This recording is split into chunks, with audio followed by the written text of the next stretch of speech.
안녕하세요. 쓰는 사람입니다. 오늘은 제가 쓴 일기를 1인칭에서 3인칭으로 바꿔 쓴 과정을 함께 보려고 합니다. 이 작업은 문장을 더 잘 쓰기 위한 훈련이기도 하지만 조금 더 정확하게 말하면 자신의 감정을 너무 가까이 붙잡지 않고 한 걸음 떨어져 바라보는 연습에 가깝습니다. 우리는 일기를 쓸 때 보통 나는 슬펐다, 나는 두려웠다, 나는 서운했다 이렇게 바로 자기 안으로 들어가서 쓰게 됩니다. 그 방식은 물론 중요합니다. 하지만 가끔은 그 나를 잠시 바깥으로 꺼내놓고 바라보는 것만으로도 전혀 다른 이해가 가능해질 때가 있습니다. 그래서 오늘은 제가 직접 쓴 입학식 날의 일기를 예로 들어 1인칭으로 쓴 글이 3인칭 화자의 목소리를 만나면 어떻게 달라지는지 말씀드리겠습니다. 처음 일기에서 저는 아이가 초등학교에 입학하는 날을 보며 기쁨과 함께 설명하기 어려운 슬픔을 느꼈다고 썼습니다. 입학을 생각하면 나는 언제나 조금 슬픈 감정이 들기 때문이다.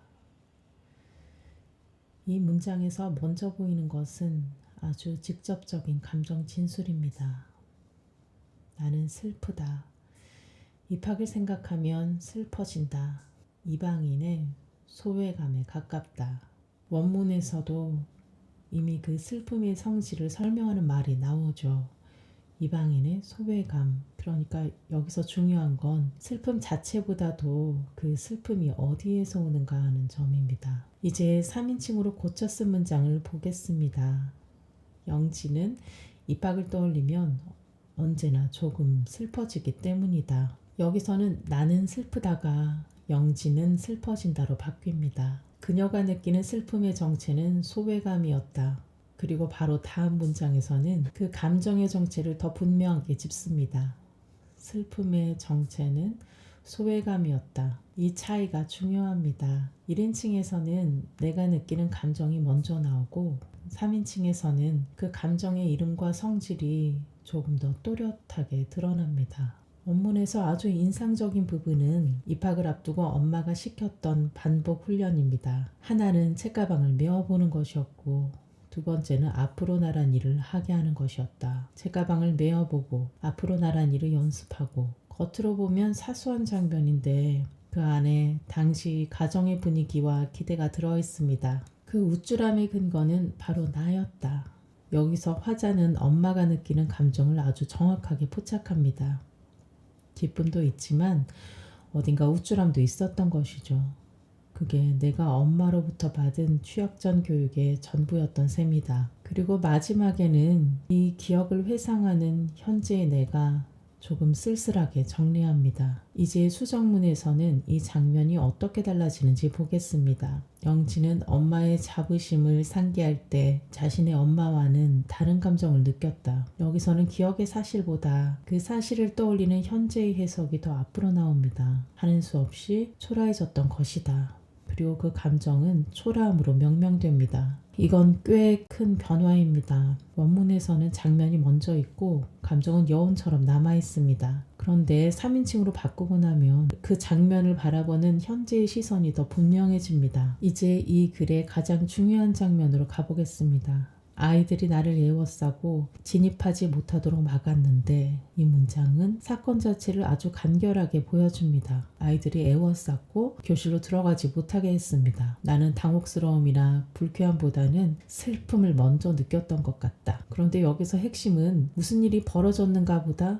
그때 무엇을 먼저 느꼈는가입니다. 당혹감보다도 불쾌함보다도 먼저 온 것은 슬픔이었다. 내가 기대한 세상으로부터 배척당했다는 충격이었다. 이 문장은 제가 개인적으로 아주 중요하다고 느끼는 부분입니다. 단순히 누가 나를 싫어했다가 아니라 내가 기대한 세상이 나를 받아주지 않았다는 충격이기 때문입니다. 여기까지는 상처받은 사람의 내부에서 바로 써내려간 문장입니다. 이제 같은 장면을 3인칭으로 다시 보시겠습니다. 반 아이들이 영신을 에워싸고 교실로 진입하지 못하도록 막았다. 사건의 핵심은 같지만 문장의 시선은 조금 더 차분해집니다. 그건 영진이 기대한 세상으로부터 배척당했다는 충격이었다. 여기까지는 원문의 정서를 비교적 그대로 가져옵니다. 하지만 그 다음이 달라집니다. 그들은 영진이 낯설었다. 그래서 그들의 세계에 쉽게 접근하지 못하도록 연대했다. 이 두 문장은 상처를 준 쪽의 구조까지 바라보게 해줍니다. 물론 이것이 그 행동을 정당화한다는 뜻은 아닙니다. 다만 3인칭 시점에서는 상처가 벌어진 장면을 조금 더 넓은 문맥에 놓아볼 수 있게 됩니다. 1인칭은 아픔의 내부에서 말합니다. 3인칭은 그 아픔이 벌어진 장면 전체를 보게 합니다. 원문에서 아주 날것으로 튀어나오는 문장이 있습니다. 왜 나는 내가 겪은 아픔에는 애도하지도 못하는가? 이건 설명이라기보다는 질문에 가깝습니다. 아직 상처에 가까운 자리에서 던져지는 말처럼 들립니다. 슬픔 종합 선물 세트. 이어지는 표현도 인상적입니다. 입학이라는 단어가 여러 슬픔을 한꺼번에 불러온다는 뜻이죠. 그런데 3인칭으로 바꾸고 나면 이 질문이 하나의 해석으로 발전합니다. 자신은 정말로 괜찮아진 것이 아니라 더 이상 상처받지 않기로 선언한 것이며 그 선언을 기점으로 충격을 봉합해버린 것이라는 걸 깨닫게 되었다. 여기서 화자는 더 이상 왜 그럴까를 묻지 않습니다.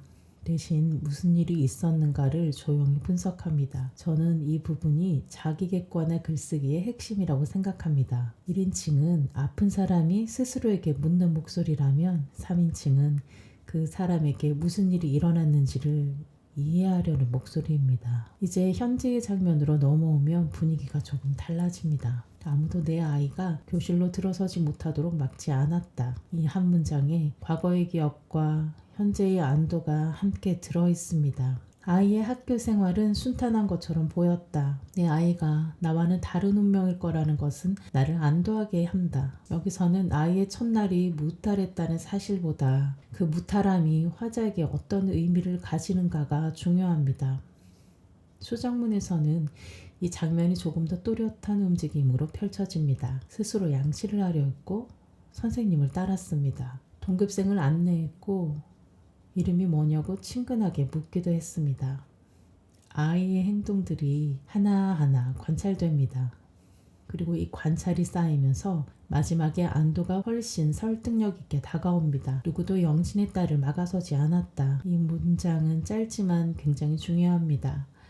과거의 상처와 현재의 안도가 정확하게 맞물리는 지점이기 때문입니다. 자신의 아이가 자신과는 다른 운명일 거라는 예측은 영신을 안심시키기에 충분했다. 여기서 화자는 단순히 아이가 잘 적응했다는 사실에 기뻐하는 것이 아니라 반복되지 않음에 안도하고 있습니다. 이제 글은 입학식 당일의 준비물에서 아주 오래된 기억으로 건너갑니다.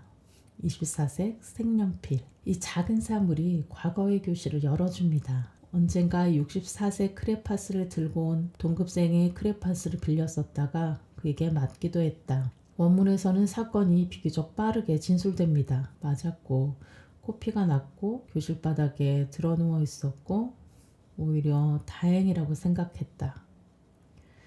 그런데 정말 중요한 건 이 문장입니다. 왜 다행이라고 느꼈을까? 교실 속의 적대가 눈으로 볼 수 있는 형태로 시각화되었다고 생각했기 때문일 것이다.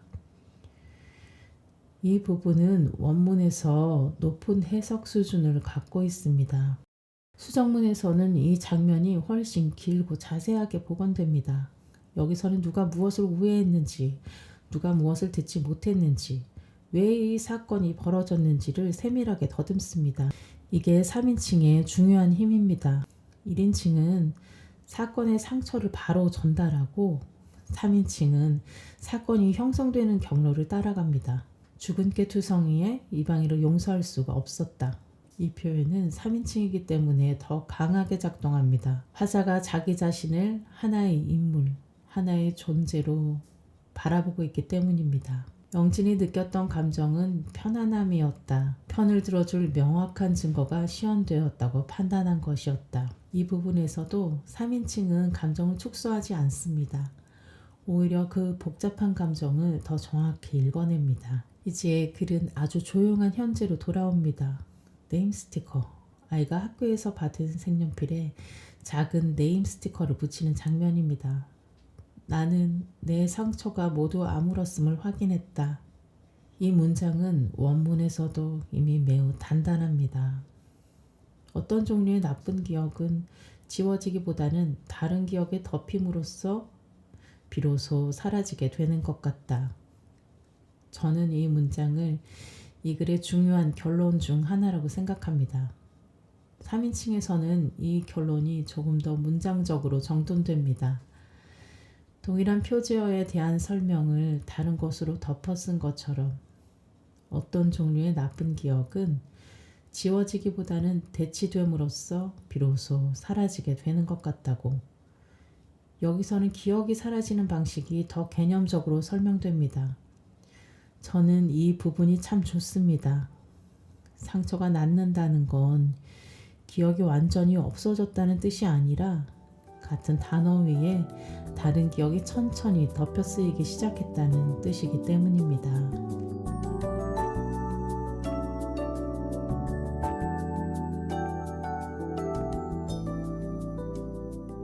그리고 글의 마지막에는 아이에게 건네는 말이 나옵니다. 입학을 축하한다.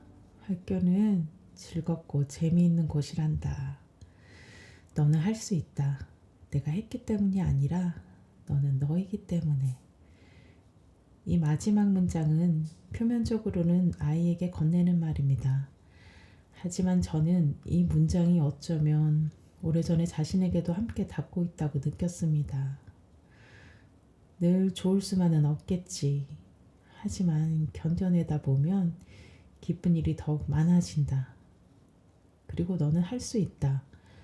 누군가와 같기 때문이 아니라 너는 너이기 때문에. 오늘은 일기를 3인칭 화자의 목소리로 다시 읽어보았습니다. 일기를 3인칭으로 바꿔 쓰는 일은 감정을 없애는 일이 아니라 그 감정을 조금 더 잘 이해하는 일에 가깝습니다. 그리고 때로는 그때의 나를 훨씬 더 다정하게 읽게 해주기도 합니다. 혹시 여러분도 어떤 기억 앞에서 자꾸 감정이 커지거나 반대로 너무 무뎌져서 잘 느껴지지 않는다면 한번 이렇게 써보셔도 좋겠습니다. 나는으로 시작한 문장을 자기 이름으로 바꿔 써보는 것. 그것만으로도 생각보다 많은 것이 달라집니다. 내가 내 안에 갇힌 사람이 아니라 이해할 수 있는 한 인물로 보이기 시작하기 때문입니다. 오늘도 함께 읽어주셔서 감사합니다.